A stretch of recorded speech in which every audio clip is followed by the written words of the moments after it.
Bonjour et bienvenue. Aujourd'hui, on s'attaque à un sujet assez costaud, la génétique du trouble du déficit de l'attention, le TDAH. Et pour ça, notre source, c'est une méta-analyse scientifique. Mais là, on parle de quelque chose de gigantesque. Ah oui, le mot est faible. Il faut imaginer qu'ils ont compilé les données de 28 groupes de recherche. 28. Partout dans le monde. Notre mission aujourd'hui, c'est de passer cette étude géante au rayon X. On va essayer de comprendre ce qu'elle révèle de nouveau sur les gènes du TDAH, on va regarder la méthode, les découvertes et surtout, ce que ça implique pour l'avenir. Et quand on dit gigantesque, il faut bien saisir l'échelle. Les documents qu'on a là, ils s'appuient sur plus de 71 000 personnes. C'est déjà énorme. Mais attendez, ce n'est pas tout. Ça représente en fait près de 290 000 évaluations de symptômes. C'est sans précédent. Vous n'avez jamais eu une carte aussi détaillée. Exactement. C'est un peu comme si on passait d'une vieille carte d'explorateur dessinée à la main à une image satellite en ultra haute définition. Alors, allons-y. La première chose qui frappe, c'est l'approche des chercheurs. Elle est vraiment maligne. Oui, ils ont eu une double stratégie. C'est ça. Ils n'ont pas juste regardé les gens avec un diagnostic clinique de TDAH. Ils ont aussi analysé les symptômes comme un trait continu. Une sorte de curseur, oui. Une échelle sur laquelle on se situerait tous. Et ça, c'est une idée assez forte. L'idée que le TDAH n'est pas une case oui-non, mais l'extrémité d'un spectre. C'est une idée qui change pas mal de choses. Bon, elle n'est pas complètement nouvelle, hein. Des études sur des jumeaux l'avaient déjà suggéré. D'accord. Elle montrait que les traits d'inattention ou d'hyperactivité, ça existe de manière continue dans la population. Mais ça restait une observation comportementale. Et là, l'ambition était autre. Voilà. Là, le but, c'était de le vérifier au niveau le plus fondamental, au niveau de l'ADN, de la génétique moléculaire. Donc, pour faire ça, ils ont scindé leur base de données en deux. C'est bien ça? Exactement. Deux grands ensembles de données. Le premier, ils l'ont appelé ADHD-SIMP. Lui, il ne s'intéresse qu'au score de symptômes. C'est l'approche curseur. L'approche quantitative. C'est ça. Et le second, ADHD-DIAG, c'est la méthode plus classique. On compare les cas diagnostiqués au contrôle. L'approche CASE. Alors, commençons par le premier, ADHD-SIMP. Qu'est-ce que l'analyse de ce fameux curseur de symptômes a donné? On s'attendrait à des résultats avec une telle masse de données. Eh bien, c'est là qu'arrive la première surprise. Ah, Une vraie douche froide même. Un résultat totalement contre-intuitif. Cette analyse, elle n'a identifié aucun variant génétique significatif. pardon? Aucun? Zéro. Rien qui ne dépasse le seuil statistique. Et presque pire, la part de la variance expliquée par les gènes, ce qu'on appelle l'héritabilité par les SNP, Oui? minuscule, à peine 4%. Attendez. 4%. Mais toutes les études sur les jumeaux nous disent que le TDAH est super héréditaire, autour de 75%. On est d'accord? Un tel écart, c'est un gouffre. Ça remet tout en question, non? Ça veut dire que les études sur les jumeaux se sont trompées? C'est la question qu'on pourrait se poser. Mais les auteurs ont une autre explication, bien plus probable. Ok. L'erreur de mesure hétérogène. C'est un peu technique, mais l'idée est simple. Pour avoir autant de données, ils ont dû mélanger des questionnaires différents. Rempli par des parents, des profs, la personne elle-même. Exactement. Et sur des gens d'âge très variés. Tout ce mélange, ça crée du bruit statistique. Et ce bruit a complètement masqué le signal génétique. C'est le compromis, en fait. On gagne en taille d'échantillon, mais on perd en propreté des données. C'est tout le paradoxe de ces méga-analyses. C'est un pari. On parie que la puissance statistique va écraser le bruit. Et là? Et là, pour l'analyse des symptômes seuls, le bruit a gagné. Le signal génétique, qui est très diffus, a été noyé. Donc on se retrouve avec un effort sans précédent, une base de données monstrueuse, et un résultat qui est en gros un flop. Sur cette première analyse, oui, on pourrait se dire que c'est un échec cuisant. On doit se sentir un peu découragé dans le labo à ce moment-là. Certainement. Mais c'est là que vient le coup de génie. Au lieu de tout jeter, ils se sont dit que ce flop était un indice. Un indice? Oui, un indice qui leur disait qu'il fallait être plus malin. Et si on utilisait les données des diagnostics, les données propres, pour nettoyer le bruit des données de symptômes? Ah, en les combinant. Voilà. Mais avant de combiner, il fallait vérifier une chose absolument cruciale. S'ils parlaient bien de la même chose au niveau génétique. Précisément.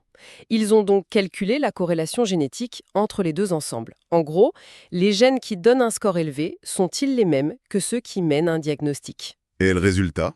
J'imagine qu'on s'attendait à ce que ce soit élevé, mais... Élevé, c'est peu de le dire.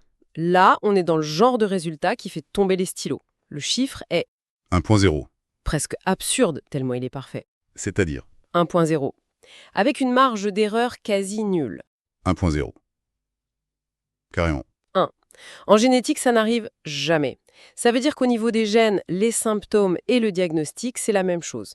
C'est la confirmation moléculaire absolue du continuum. C'est incroyable. L'hypothèse devient un fait, validé par l'ADN. C'est ça. Et cette corrélation parfaite leur a donné le feu vert. Le feu vert pour tout fusionner dans une seule méta-analyse surpuissante. L'ADHD overall. Exactement. En combinant la sensibilité des symptômes avec la spécificité du diagnostic. Et là, j'imagine que la fusée a enfin décollé. Oh que oui. C'est plus un décollage, c'est un saut en hyperespace. Les compteurs ont explosé. Ils ont identifié 2039 variants génétiques significatifs. On passe de 0 à plus de 2000. Et ces variants ne sont pas juste éparpillés au hasard. Ils se regroupent en 39 régions bien distinctes sur le génome, ce qu'on appelle des loci. 39 régions. C'est un bond énorme. Et il paraît qu'une bonne partie d'entre elles sont nouvelles. C'est ça qui est le plus fou. Sur ces 39 régions, 17 sont totalement nouvelles. Elles n'avaient jamais été associées au TDAH avant. 17. C'est la preuve que leur stratégie un peu risquée a payé au centuple. En acceptant le bruit, mais en le guidant avec la boussole du diagnostic, ils ont fait émerger des signaux qui étaient invisibles. D'accord. On a donc 39 régions sur la carte du génome. C'est une avancée majeure. Mais une région, un locus, c'est un peu comme un quartier. Comment savoir quelle maison, quel gène est le vrai coupable? C'est tout l'enjeu. Et pour ça, ils ont sorti l'artillerie lourde. Une nouvelle méthode bioinformatique avec un nom qui claque. Flames. Flames, ça fait un peu agent secret. J'imagine que ça va plus loin que de juste lister les gènes du quartier. Bien plus loin. C'est un véritable détective. Il ne se contente pas de lister. Il va vérifier le casier judiciaire de chaque gène. C'est-à-dire? Est-ce qu'on sait si ce gène est particulièrement actif dans le cortex frontal? Est-ce qu'il interagit avec d'autres suspects connus? Il compile tous ces indices pour pointer du doigt le coupable le plus probable, le gène effecteur. Ils approchent beaucoup plus fine. Et qu'est-ce que ce détective a trouvé dans nos 39 quartiers? Flames a identifié 22 gènes effecteurs potentiels, les suspects numéro 1. Et là encore, c'est une mine d'or. Parce qu'il y a des nouveaux. Sur les 22, 8 sont complètement inédits, jamais impliqués dans le TDAH avant. On ouvre de toutes nouvelles pistes d'enquête. Et au-delà de leur nom, est-ce qu'on sait ce qu'ils font, où ils agissent? Oui, et c'est peut-être le plus concret de l'étude. Ces 22 gènes, ils sont particulièrement exprimés dans une région clé du cerveau pour tout ce qui est fonction exécutive. Le cortex frontal. Le cortex frontal. Et quand on regarde leur fonction, on tombe au cœur de la mécanique des neurones.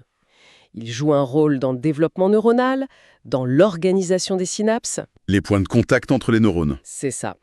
Et dans le fonctionnement de la membrane qui reçoit le message chimique. Donc on n'est plus dans des stats abstraites, on touche à la biologie, à la construction et à la communication entre les neurones dans la zone du cerveau qui gère l'attention, l'impulsivité. Précisément. Ça donne une feuille de route hyper concrète aux chercheurs. Ils peuvent maintenant se concentrer sur ces 22 gènes et comprendre comment une petite variation peut impacter la communication neuronale. Ok, on a nos suspects, c'est 22 gènes, mais on sait que le TDAH ne vient jamais seul. Il y a souvent d'autres traits, d'autres difficultés associées. Est-ce que cette carte génétique nous aide à comprendre ces liens? C'est la suite logique. Et oui, les chercheurs ont regardé ça. Ils ont analysé les voisins génétiques du TDAH. Et les résultats, ils dessinent un portrait de famille assez fascinant. Alors, qui sont les parents les plus proches dans cette famille génétique? Il y a des liens de parenté extrêmement forts. La corrélation la plus spectaculaire est avec le comportement agressif pendant l'enfance. À quel point? La corrélation génétique est de 1,13. Ça suggère un chevauchement quasi total des bases génétiques. On a un lien presque aussi fort avec le comportement antisocial, à 0,97. C'est une information capitale. Ça aide vraiment à comprendre la comorbidité qu'on observe en clinique. Et de l'autre côté, il y a des traits avec une relation génétique négative. Oui, très clairement. On voit des corrélations négatives avec ce qui touche à la performance cognitive. Les gènes du TDAH sont statistiquement associés à un niveau d'études moins élevé, à un QI un peu plus faible durant l'enfance. Il faut être prudent avec cette interprétation, bien sûr. Absolument. C'est une corrélation de groupe, une tendance, pas du tout une fatalité individuelle. Et pour les addictions, la santé physique? Des sujets souvent liés au TDAH? Pour les addictions, c'est plus nuancé. Le lien le plus solide est avec le tabagisme. Pour l'alcool et le cannabis, les signaux sont plus faibles. Par contre, pour la santé physique, un lien très net se dégage avec le métabolisme. Ah oui. Oui, une corrélation positive modérée entre les gènes du TDAH et un indice de masse corporelle, un IMC, plus élevé à l'âge adulte, et aussi avec l'obésité infantile. Ce lien avec l'IMC est fascinant.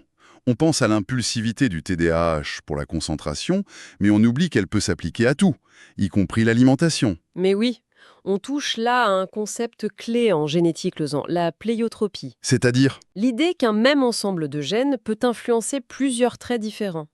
Le même gène qui va jouer sur la concentration peut aussi jouer sur la gestion des impulsions face à une récompense immédiate, comme la nourriture.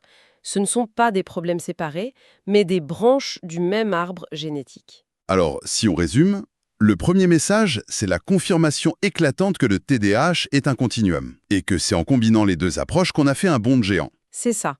On a découvert 17 nouvelles régions génétiques grâce à ça. Et au-delà des régions, on a maintenant une liste de 22 gènes effecteurs, des suspects sérieux qui nous orientent vers la biologie des synapses dans le cortex frontal. Une vraie feuille de route pour la recherche des 10 prochaines années. Et enfin, cette vision du TDAH comme une pièce centrale d'un puzzle génétique plus large, lié à l'agressivité, la cognition, le métabolisme. Ça nous aide à mieux comprendre la personne dans sa globalité. C'est une perspective beaucoup plus riche. Pour finir, comme à chaque fois, laissons une petite question en suspens. Cette étude, c'est une victoire pour la science des big data. Elle montre qu'en agrégeant une quantité phénoménale de données, même imparfaites, même bruyantes, on fait des découvertes incroyables. Mais elle expose aussi le coût de cette stratégie. Exactement. Ce bruit a failli tout masquer au début.